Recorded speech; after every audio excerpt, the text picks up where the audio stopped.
Pyongyang is like the model city of North Korea, and you have to be more or less invited to live there, to work there. You know, only model citizens can stay there.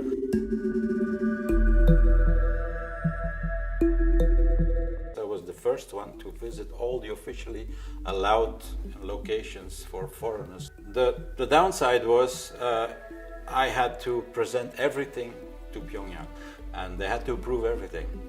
I said yes, because otherwise you don't have anything. I was there for 60 days, which is a lot for a foreigner. You have to go to the very few hotels that are reserved for foreigners, and of course you cannot leave the hotel at any time. There's soldiers outside. You cannot even leave the hotel just to take a breath of air or whatever. So you always followed day and night, and very often I was staying in hotels all by myself. And my guides were sleeping left and right in rooms next to me. So whenever I opened my door to walk around the hotel, by accident the two doors opened as well. So I said, "Oh, are you going out?" "Yes, we are going out as well." But to be honest, I like that. It's like being embedded or something. I checked almost all my hotel rooms for microphones and hidden video cameras and so on. So I did try to, unscrew the bulbs and to see whatever was happening behind my mirror in my bathroom, but I never found anything. That's always the first thing you visit as a tourist or a visitor. You have to go there and buy flowers. Then you have to go to the two statues of the leaders and bow and put the flowers in front of them.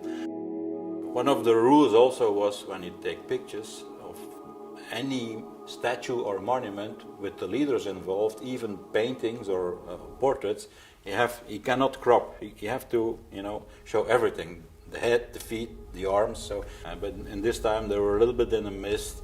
My guide was not sure if it was okay to take pictures of the statues in the mist, but I did it anyway. And when there's a lot of limitations, I like it, because you have to have more creativity. You have to work harder to make good pictures. So this is the new science museum. When they arrive, they have to pay allegiance to the leaders, of course.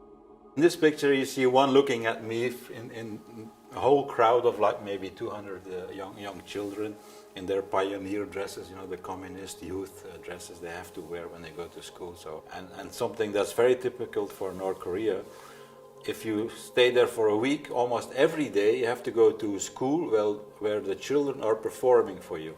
I think they had to train a very long time to do all these performances for tourists. But it's usually a group of tourists. They sit there, and there's a bit of ballet, there's singing and so on, usually very nice. But I was all by myself, and I was feeling a little bit awkward sometimes that these young children, had to do the show just for me.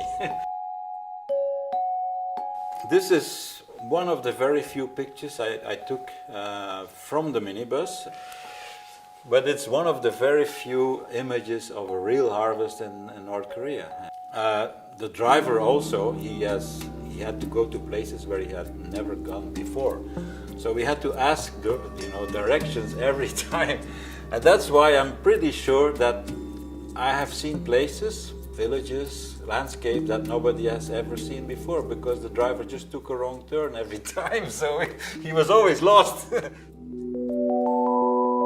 This swimming pool is an older health complex, dates back from the Soviet time actually. It's something you still find in Moscow, these very old, beautiful swimming pools with mosaics and beautiful paintings and propaganda type posters and so on. And so in that case, that swimming pool was wonderful. People swimming, in a dreamland almost.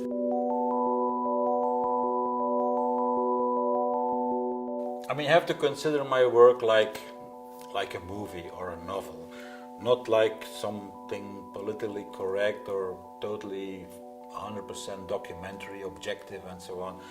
I like, playing with fiction, but it's reality. It happens in front of my camera, but of course, as a photographer, you can change things along the way as well. So there's a bit of exaggeration here and there, this, combination of images, forces people to think about the subject I'm photographing. Is this real? Is this not real? Is this fantasy? Is this propaganda? Things like that. It's like you're swimming into a new environment, and you see things along the way, and you make up your mind.